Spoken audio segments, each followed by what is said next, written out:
Allez, la i7 a été dévoilée, ça y est, enfin. Et la voici donc. Bon, c'est une limousine. Moi, j'aime pas trop. Après, je préfère largement la EQS.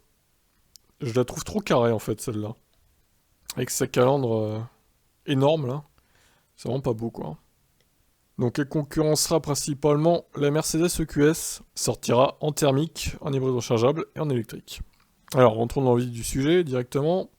400 kW, soit 544 chevaux. Le couple qu'affiche le moteur, 745 Nm.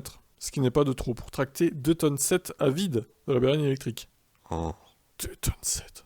Elle embarque d'ailleurs un système à 4 roues directrices pour améliorer son agilité. Malgré son poids colossal, l'Allemande ne rechigne pas grâce à ses 4 roues motrices. Elle effectue ainsi le 0 à 100 en 4 secondes 7 et bridée à 240 km/h, ce qui est déjà pas mal. La capacité utile de la batterie 101,7 kWh, c'est un peu moins que la EQS du coup qui est à 108. L'autonomie, elle varie selon les options, notamment si la banquette arrière a 4 ou 5 places. En cycle WLTP, elle peut ainsi effectuer entre 590 et 625 km sur une charge. Du côté de la recharge, le pic peut être atteint à 190 kW. BMW annonce la récupération de 170 km d'autonomie en 10 minutes de charge. Sur une borne AC, elle culmine à 11 kW de puissance. Ouais, bon, c'est pas foufou hein, quand même. Hein. Comme toutes les BMW modernes, l'i7 fait la part belle aux technologies. Aux écrans, on trouve un affichage de 12,7 pouces pour l'instrumentation derrière le volant et un écran central de 14,9 pouces au centre. La console centrale se tourne légèrement vers le conducteur et le large écran surplombe la BMW Interaction Bar. Celle-ci est à l'image de ce que l'on trouve dans la Kia EV6 et propose le contrôle tactique des fonctions d'éclairage et d'ambiance. Le système de commande iDrive offre notamment des fonctionnalités telles que My Mode qui permet de définir une humeur d'habitacle, le mode relax lance spécifiquement les sièges massants.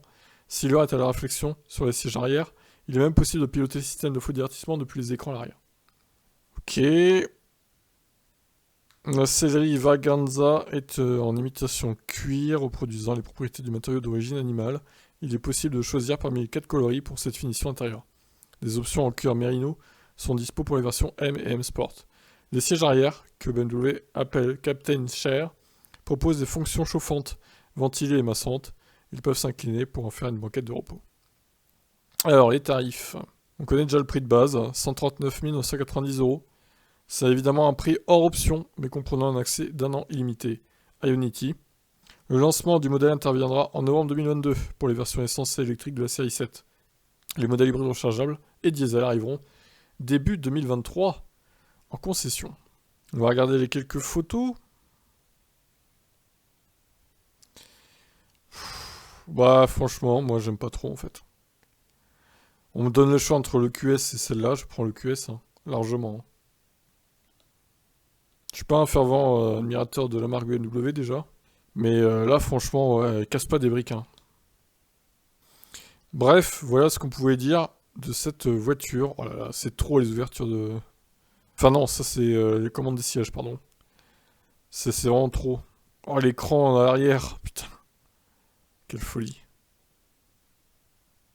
D'accord, de nuit ça donne ça, ok. Ouais, bon, ok.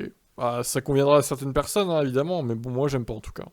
Chacun ses goûts, j'ai envie de dire. Et vous alors, vous en pensez quoi de cette BMW i7 ? Seriez-vous intéressé par ce modèle ? Dites-moi en commentaire. Ciao.